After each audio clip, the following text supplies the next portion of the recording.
Welcome back, patreon.com/the Derrick Lamon Experience, your one-stop shop for your gaming news. This, of course, is the Week in Gaming. This airs Saturday afternoons at 2 p.m. Central Standard Time on Patreon. First crack, of course, goes to patrons. And then it airs on Tuesday mornings at 9 a.m. on the free feeds. To get this again early on its original date on Saturdays, you must be subscribed to the Patreon. Not only will you get this, you'll also get first crack at the last word. And then you will also get our extensive audio back catalog about film, television, comic books, sports, music, etc., etc. There's a lot of shit I got back there, a whole treasure trove. So if you're interested, again, that's patreon.com/the Derrick Lamon Experience. Again, patreon.com/the Derrick Lamon Experience. If you're on free feeds, the link will also be in the show notes as well. Anyway, so far a little kind of slow this week. Nothing too big to report, so I won't hold you guys too long. Just actually got done watching the College Football 26 trailer. I have a video of that on my YouTube page by the time you guys will hear this. I didn't get super hyped for this trailer because the game's already been out for a year. We know what to expect. Just wanted to see what little changes and what additions they made. It does look like Road to Glory, as some had said a couple months ago, but the trailer fully confirmed it. We are going back to high school and Road to Glory. They do show the hats, so I guess on signing day, you actually get to put on the hat and decide what school you're going to go to, which is cool. There was one funny thing I saw, which was the University of Clemson players getting off the bus, which I don't have an issue with, but they were fully dressed in in uniforms and helmets getting off the bus. It's not like they got off in shirts and ties and stuff like that and a jacket. They got off with helmets, pads, and cleats and the whole nine. And I was just like, that is really fucking weird. That makes no sense. But other than that, I did like the trailer. They've got real coaches in here. Then I saw the University of North Carolina. I was like, this is interesting. It made me think, in Madden, Belichick was not in Madden. Other coaches were in the game. Belichick was not. And I always wonder why. And then I looked it up, and there's some sort of coaches association that you had to sign on to be in the game, and Belichick did not sign on, so he was not in the game. So it makes me wonder, well, excuse me, if Bill Belichick is going to be in College Football 26. I don't know. I guess we'll see. Matters not, though. Just to get some quick stuff out of the way, congratulations to the good folks over at PlayStation and Naughty Dog. It looks like part 2 of The Last of Us, the part 2 remastered, sold an estimated 2 million units during the season 2 window. Season 2 just ended the previous Sunday. Obviously, if you played the game, you can imagine where it was going to, and everybody's like, why would they end it there? And I was like, why would they not end it there? It's the perfect place to end it. You play the first half of the game as Ellie, and then you play the second half of the game as Abby. So yes, the theater would be the proper place to end it. I don't know where the hell else they would want to end it. Yeah, apparently they moved some units with the show being out there, which I thought when The Last of Us Part 1 got the PS5 version, in my head, a lot of us were like, they're doing this because the show was coming. And then they're going to put this on PC for gamers on PC. And then at some point, Part 2 is going to get a PlayStation 5 version, which it did. And then they're going to put that on PC, which they did. And then they created a bundle of the two of them also. So 2 million units is nothing to laugh about based off not based off a TV show, the TV show based off the game. But for them to move 2 million more units is actually really cool. The Wrangler Last of Us capsule sold out in 72 hours. And then total merch potential, retail estimated at $75 million, licensing value $4 million. So the top search is Ellie's guitar, Abby's jacket cosplay, Firefly pendant, and clicker mask. What does that tell you? Like, I love Uncharted, but Uncharted did not have the social consciousness that The Last of Us has. It just didn't. Plus, Uncharted was out at a different time. And The Last of Us as a story is appealing because it is the end of modern civilization with the apocalypse, the pandemic the cordyceps virus, right? So I think with us, number one, it happening, but then us actually going through a pandemic when part 2 was coming out, that got people like, holy shit, right? A lot of people played the game when it came out. Most awarded video game of all time. But then you look at it like this. I've said this before, and I will continue to say it. Just because Neil Druckmann is like, well, this might be the end of the story with The Last of Us Part 2. Fine. That doesn't mean Sony's done with it. Don't think that they won't pass your game on to another developer. Just like, if you don't think that can happen, because I always said that it's like Naughty Dog's like, yeah, we've moved on from Uncharted. That doesn't mean that PlayStation has moved on from it. That does not mean that. We've often heard that there is a Uncharted 1 remake in the works, and it could be revealed, and I don't know. But just because Naughty Dog tells us they're done with something, that does not mean PlayStation is done with it as a whole. And I'm here to tell you, if The Last of Us Part 2 and its merchandise and the licensing behind that game and everything with the TV show, and then let's look at it. I gave Season 2 a 6 out of 10. I think it was lackluster. I think the changes they made were unnecessary. Some of the pacing was off. Them changing certain events, like Dina being with Joel when he, was killed versus Tommy being there. Ellie, I'm going to be a dad. I get why they wouldn't have Shimmer and Alice be killed. You don't want to harm any animals. Obviously, you're not really going to kill it, but you don't want to give that vibe off. Owen and Mel, like Mel telling Ellie to cut the baby out of her. Like, I was just like, this is a clusterfuck. The story is close to perfection, in my opinion. Everybody's like, well, what if Joel got killed? Joel did about a ton of bad fucking things. I don't know why people are so stuck on that. And I'm just like, move the fuck on. It's been 5 years. Move on.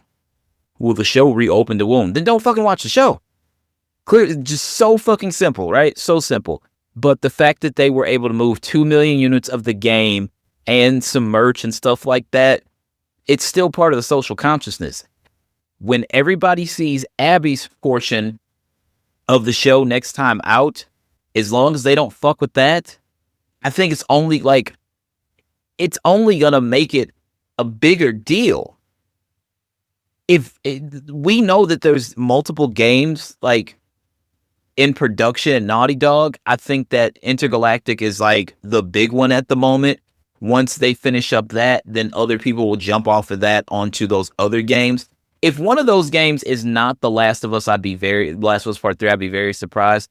But at the same fucking time, if I'm Sony and PlayStation and Naughty Dog, I gotta be looking at, like, Bungie told you this wasn't gonna make any money, and Bungie has done nothing but shit the bed since. We probably should have kept The Last of Us Online in production and development, and that game should be out. That game, they definitely should have went ahead and put that game out, in my opinion. Because look at where we are now. This is like going to be one of the biggest, oh fuck, maybe we miscalculated, like, moves of all time, in my opinion. So, I don't know. But again, congratulations to them. Other news, this comes from gamesindustry.biz. Sony has filed trademarks for PlayStation 6, 7, 8, 9, and 10. Platform holders' trademark security process teases decades worth of new console. Sony Interactive Entertainment clearly believes the power of PlayStation isn't waning as it files trademarks for no less than 5 future consoles. Trademark applications have been submitted for PS5, PS6, PS7, PS8, PS9, and PS10 in Japan, as reported by Komatsu. Do I think they're going to get to the point where there's 10 PlayStations, considering we're at the 5 now and console generations are generally going about 6-7 years or so? To get to 10, that's another 5 generations. At that point, we're talking 25 years, and I'm about to be 43. Will I still be gaming pushing 70 or in my 70s? I don't know. We'll see. We'll see what's out there. I remember when Nintendo released the SNES Mini, the classic. I remember waiting in line at Best Buy for mine, and there was an old guy there who everybody's like, oh, he's buying one for his grandkid. It was for him. He literally had like a fucking 3DS, and he was playing it the whole time. Like, the guy had a walker, but he was like super fucking proficient in video games. And I looked at that guy, and I was like, this is who I aspire to be. This guy right here. This is who I aspire to be. So I hope that he's still with the living. I don't know where you are, buddy, but here's to you. Unless you're a terrible person, and I'm not going to dive any deeper into that. But yeah, do I think we're actually going to get to 10 PlayStations?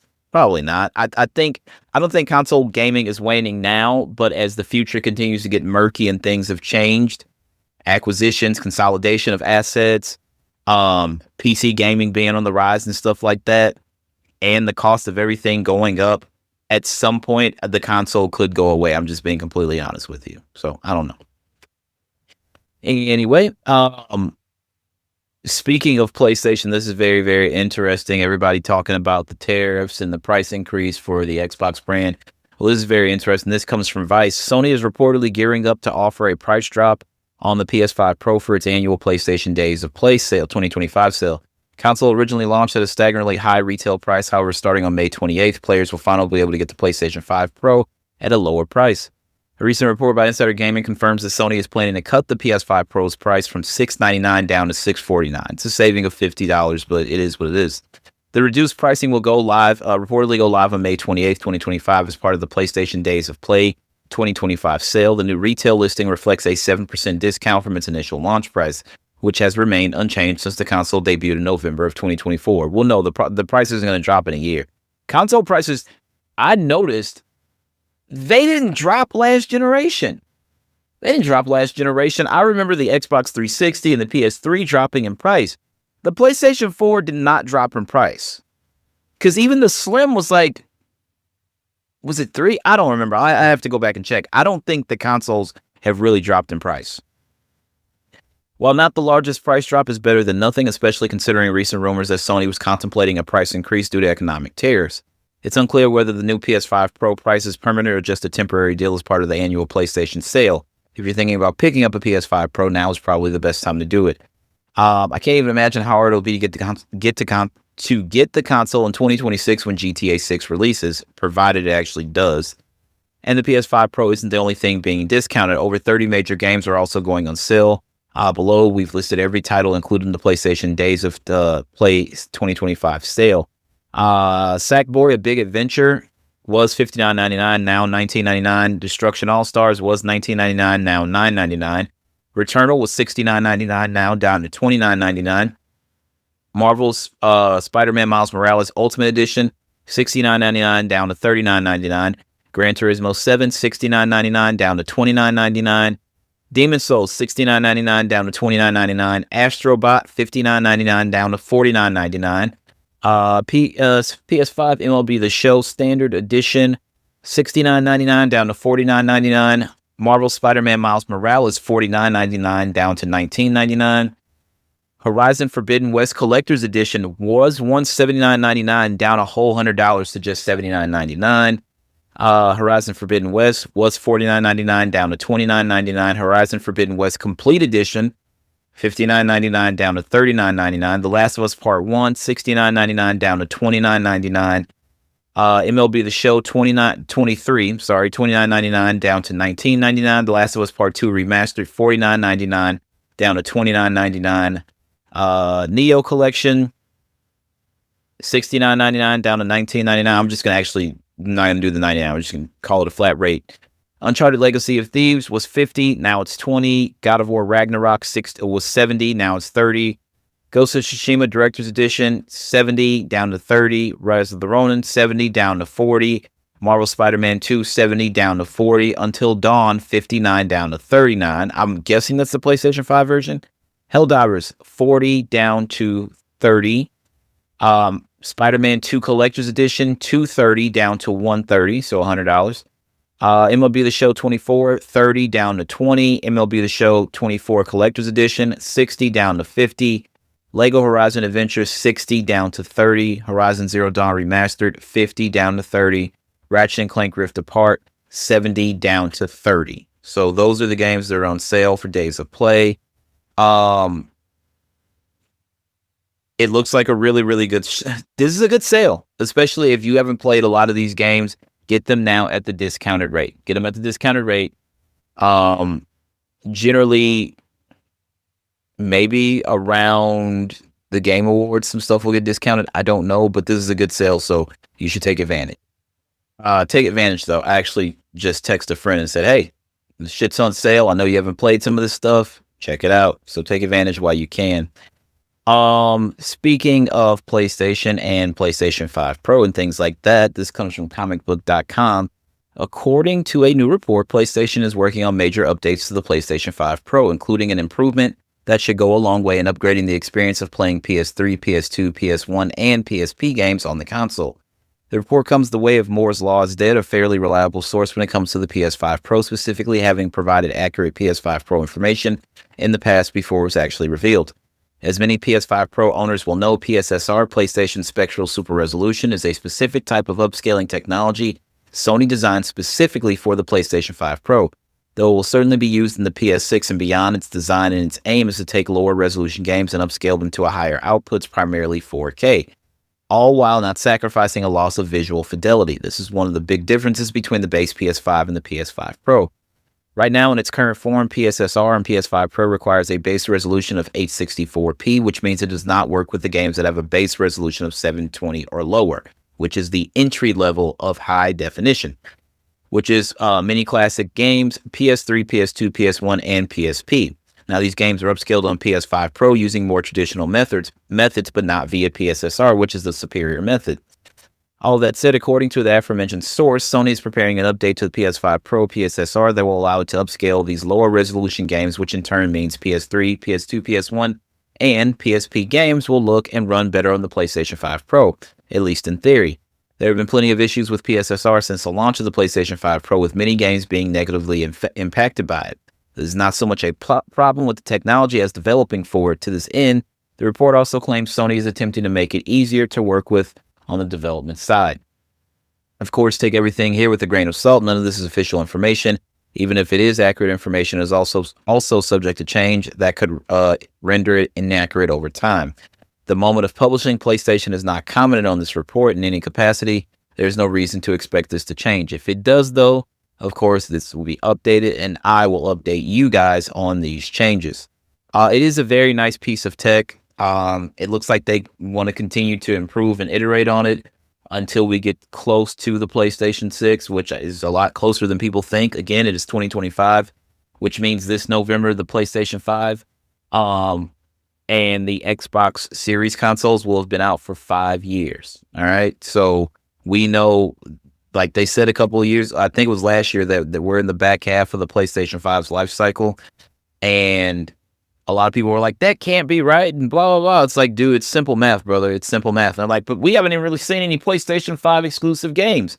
Sure, you have. Spider-Man 2 is, but it's also on PC. So, and Ratchet & Clank Rift Apart, but it's also on PC. As far as console exclusive, then yeah, they are PlayStation 5 exclusive games. They surely are.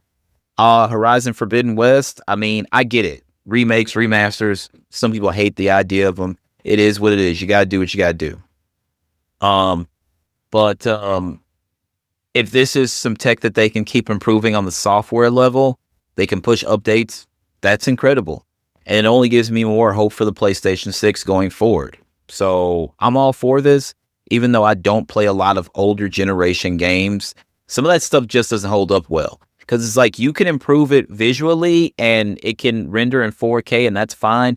But you can't change the tank controls. And that's my biggest issue. Because a lot of the games from, like, I remember, like, oh shit, now I can play PS3 games. And then I was like, man, jaded. Because I'm playing these through a modern scope. At the time where these came out, I thought they were revolutionary. And now I'm just like, these are not that good at all. Right? So, I don't know. Resistance Fall of Man, I think, like, you shoot with the bumpers, like the R1 and stuff. I'm like, why? At the time, though, it's like, nobody thought about that. Grand Theft Auto 3, when it came out, was revolutionary. And you shot with the circle button on a PlayStation controller. If you go back and try to do that now, you're like, why the fuck would anybody want to shoot like this? The triggers feel so natural. Same with driving games. The triggers feel so natural. But if you go back and play older games, it's not the triggers. So I don't play a lot of older games. I'm just saying. Speaking of games, this coming from our good friends over at VideoGamesChronicle.com, EA has canceled its Black Panther game and closed its studios, Cliffhanger Games. The publisher is also set to lay off more employees, unfortunately. According to a report from IGN, the publisher has shut down Cliffhanger Games and is attempting to place affected staff in other roles across the company. The report says EA will also be laying off other staff on its mobile and central teams in a round of layoffs separate to those last month, which saw 300 to 400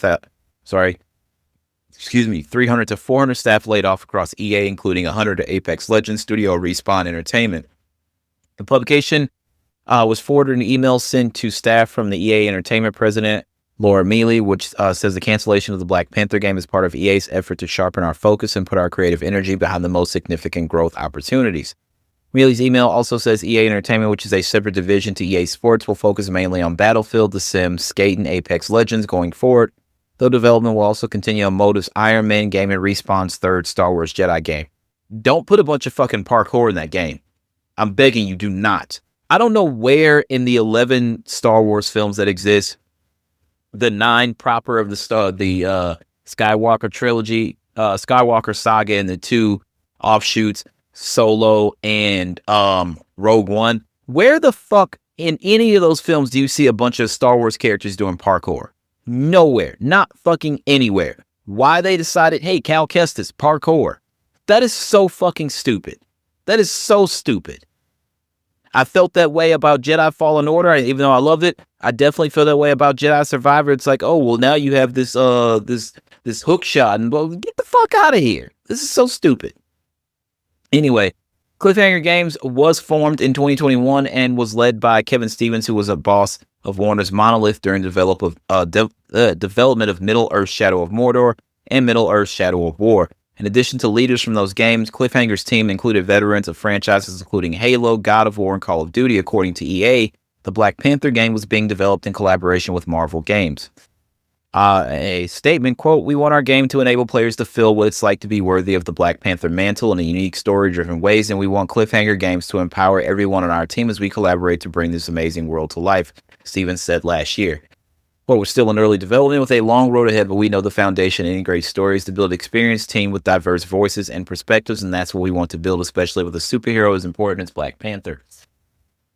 I wonder how Disney feels. It's like, we granted you this license, and then you cancel the game. I wonder if it would make it harder to obtain licenses for like certain IP later on. It's like, hey, we would really love to take a crack at this character, and it's like, yeah, we gave you guys a chance to take a crack at Black Panther, and then you canceled the fucking game.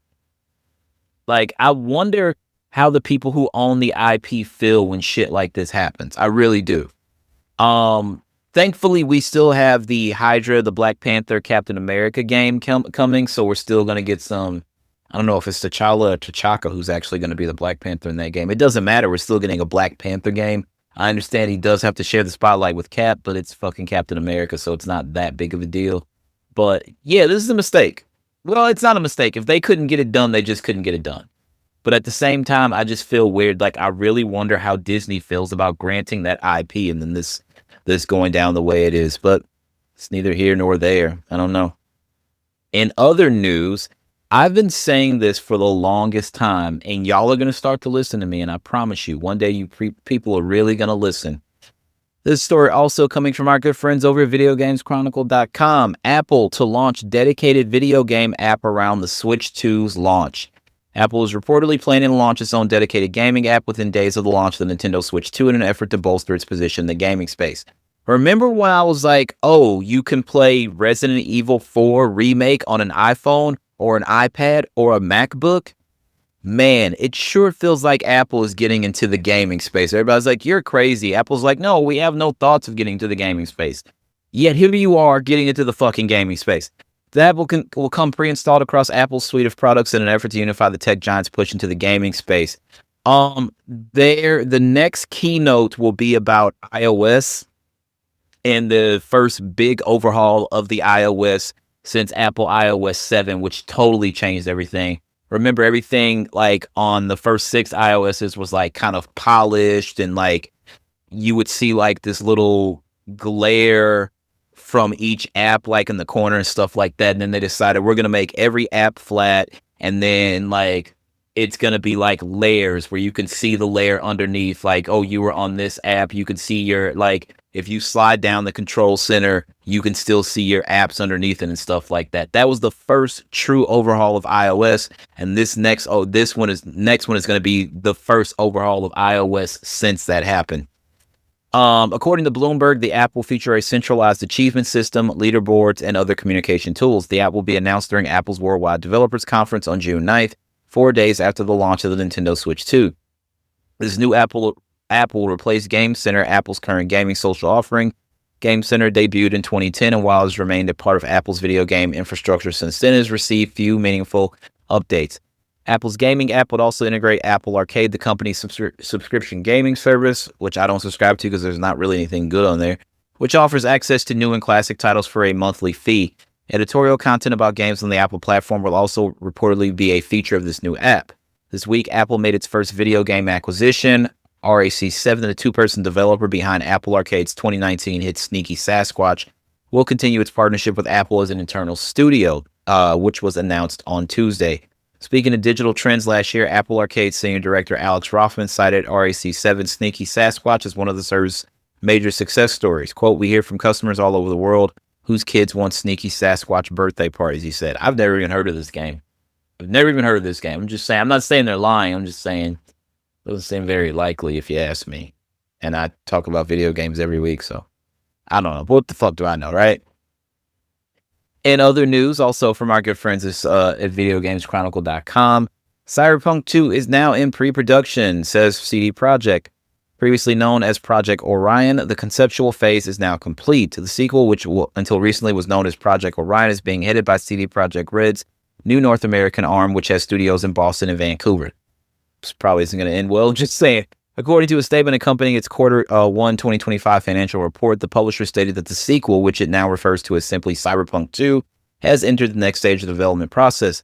Quote, "Several weeks ago, the CD Projekt Red team responsible for the next big game set in the Cyberpunk universe completed the project's conceptual phase," the statement reads. "As a result, Cyberpunk 2, previously known under the codename Project Orion, has progressed to pre-production."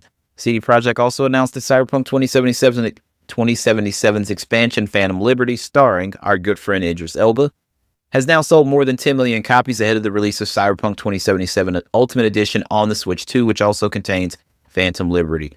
I already own Cyberpunk on my Xbox and my PlayStation. I'm not going to buy it on the Switch 2. I'm just telling you guys that right now. So don't be like, "Hey, Derek, how's it running there?" Because I won't know. But from the screenshots I've seen, it does look really good on there, surprisingly. Quote, "This result fills us with great satisfaction, especially given that a new edition is about to join our Cyberpunk portfolio. When on June 5th, the game's Ultimate Edition will be coming to the Nintendo Switch 2 console," CD Projekt co-CEO Michael Nowalski said. Positive reactions from gamers and media representatives who have had the opportunity to play the game at a series of global Nintendo events fill us with optimism. It's worth noting that for the first time ever, one of our games will become a launch title for a brand new platform. Is it though? The Series X and S and PlayStation 5 were brand new platforms. They came out a month before Cyberpunk did. What are we talking about here? Do they not remember 5 years ago? Because it sounds like they don't remember 5 fucking years ago, because it was cross-generational, but at the same fucking time, never mind. Last week, Mike Pondsmith, who created the Cyberpunk IP, said the Cyberpunk 2077 sequel features a new city that feels like Chicago gone wrong. Hold on, this might be something. Pondsmith revealed that he's not as involved with the second game as he was with 2077, but he said he's keeping track of its progress. The game designer went on to claim that the sequel will feature Night City as well as the second unspecified location. Quote, "I'm not as involved directly, but I see the scripts," Pondsmith said. "Last week I was wandering around talking to different departments and seeing what they had. Like, this is the new cyberware. What do you think?" I spent a lot of time talking to one of the environment guys, and he was explaining how the new place, because there's another city that we visit, and I'm not telling you any more than that, but there's another city that we visit. Night City is still there. I remember looking at it and going, quote, "I understand the feeling that you're going for this, and this really does work. It doesn't feel like Blade Runner. It feels more like Chicago gone wrong." And I said, yeah, I can see this working. Also in its financial results, CD Projekt confirmed that The Witcher 3 Wild Hunt has now sold over 60 million copies. Congratulations, since its release 10 years ago. It's still bleh for me. It's not, you know what? I'm not even going to say, oh, this game sucks, that sucks, this artist sucks, that sucks. I will just say now, it's not for me. It's not for me. Simple as that. That's all I got to say. But congratulations to CD Projekt Red. Cyberpunk is a good game. It's a bit tedious and stuff like that, but most RPGs are. So, I don't know, but it is a good game. Last but not least, we've got some confirmation on some Summer Game Fest stuff. Summer Game Fest 2025 partners have been confirmed, including the return of Nintendo. As of now, we only know of 2 shows scheduled. Summer Game Fest on June 6th and the Xbox Showcase on June 8th. That's it. We don't know anything about PlayStation. We don't know about a Nintendo Direct. I'm sure Devolver Digital will do their thing. PC gaming will do their thing, but as far as the big boys, this is all we know so far. The first round of partners for this year's Summer Game Fest has been announced. As posted on the event's official X account, Twitter, not saying X, more than 60 partners will be participating in this year's Summer Game Fest when it takes place in Los Angeles next month. PlayStation and Xbox are among the participants as usual, but this time Nintendo has returned to join the list of partners. Nintendo wasn't listed as a partner for either 2024 or 2023, instead choosing to host its own Nintendo Direct presentation later in the month. Its information as a partner in this year's show is not necessarily confirmation that a Nintendo Direct will take place during the Summer Game Fest period. It may simply mean that, for example, a trailer for a Nintendo game may appear during the Summer Game Fest presentation on Friday, June the 6th. This year's Summer Game Fest live kickoff show will last 2 hours and will take place on Friday, June 6th at 5 p.m. Eastern Standard Time, or 4 p.m. In its usual venue of the YouTube Theater in Los Angeles, California, promising spectacular new video game announcements, surprises, and reveals. Jeff, you said that last year. And it was like very ho-hum. Then when we got to the Game Awards, you were like, don't expect a lot. And we didn't get a lot. But the Game Awards was better than what you showed at Summer Game Fest. I'm going to tell you that right now. New for 2025, the showcase will be followed by the annual Playdays invite-only media event, which will run from June 7th to June 9th in downtown Los Angeles, produced by I Am 8-Bit. New for 2025, Summer Games Fest is a business-to-business event curated by former games industry.biz boss and regular VGC contributor Christopher Tring. Featuring producer Jeff Keighley, organizers say this event will delve into some of the key changes, challenges, and opportunities facing the global video game industry, as well as celebrate the cultural impact and importance of video games as the most powerful form of entertainment in the world today. And that is a fact. It is the most powerful form of entertainment in the world today.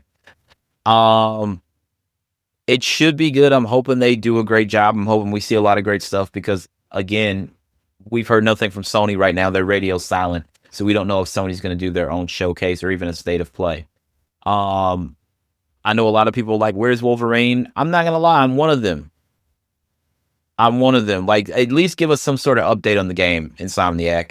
Or maybe Sony's keeping it tight-lipped because of the leak. We don't know. We really don't know. Before we get out of here really quickly, some smaller stuff. Chi voice actor says she won't reprise her role in the Persona 4 remake. This is the second voice actor in a week to say they won't be in the unannounced remake. On Wednesday, actor Yuri Lowenthal announced that he won't be part of the long-rumored remake despite his desire to reprise his role as Yasuka Hanamura. In a post on Blue Sky, Lowenthal wrote, "And for those who keep asking, no, I will not be returning as Yusuke for the Persona 4 remake. I asked, maybe I even begged, but they don't want me to come back." Yuri's the man. Like, great fucking Peter Parker. Great Peter Parker. Now, a second actor, this time Erin Fitzgerald, has claimed that she also won't be part of the game. For those asking, I have not been asked to reprise my role as Chi Satanaka in the Persona 4 remake, Fitzgerald wrote on Blue Sky. I am blessed to have recorded as many Persona 4 games as I did playing her. Rest in peace. Neither Sega nor Atlas has announced a remake of Persona 4, but reports have persisted for some time that one is currently in development. The last Atlas remake, Persona 3 Reload, was released in 2024, and where it was met with critical and fan acclaim. Persona 4 was released in 2008 on the PlayStation 2, making it one of the final significant releases for the system. The game eventually came to PS3 as a PS2 classic in 2014, but a native PS3 version was never released due to Atlas focusing its resources on Persona 5. Special edition re-release of the game called Persona 4 Golden was released on PlayStation Vita in 2012. This new version, which included new content and 2 new social links, was very well received when it was released and remains one of Vita's best reviewed and best-selling titles. Persona 4 Golden was released on PC in 2020 and was eventually ported to Switch, PS4, Xbox One, and Xbox Series X and S in 2023. So, kind of sad news, bittersweet, but sounds like that Persona 4 remake is actually real, so that's reason to celebrate. Just saying. I don't want to be that guy, but I'll be that guy because it's Persona. So, I don't know. And then really quickly, Switch 2 owners can finally upload and auto-upload screenshots and videos. The 100 latest captures will be sent to the Nintendo Switch app for up to 30 days. Sounds basically just like PlayStation. According to data miner Oatmeal Dome, an update rolling out for the Nintendo Switch mobile app adds a screen giving information on a new upload feature. The new feature allows Switch 2 owners to select any screenshots or video clips they've captured on the console and upload them to the mobile app.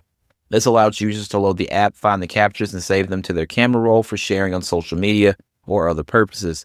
The app also reportedly mentions an auto-upload feature in which any screenshots or videos captures on Switch 2 will be automatically sent to the mobile app without the player having to do it manually. According to the app, up to 100 screenshots and videos can be uploaded and will be stored for up to 30 days, after which they will presumably be removed if the user hasn't saved them to their camera roll by then. If a user tries to upload more than 100 files, the oldest ones will be overwritten. Makes sense. While Xbox users have had the ability to save screenshots and videos to the cloud for many years, and PS5 has had the ability to auto-upload to the PlayStation mobile app since 2022, the news will be welcome for prospective Switch 2 owners, given the original Switch didn't have this feature. In the past, PlayStation and Xbox Switch consoles could at least all easily post screenshots and videos directly to Twitter, but after the renamed X started charging companies almost $40,000 or more per month to access its API, all three systems eventually pulled X integration. At the moment, to send a screenshot to their mobile device, Switch users have to open their screenshot gallery, choose up to 10 images to share, scan a QR code with their phone to connect to a separate network, scan a second QR code to access the images, then manually save each one to their camera roll. Yes, it is a fucking hassle. It is a hassle. Thank you, Nintendo, for finally stepping into modern fucking times with the rest of us, because that was a hassle. Anyway, and then lastly, a Death Stranding anime is in the works. It was already announced that a live-action adaptation is also on the way.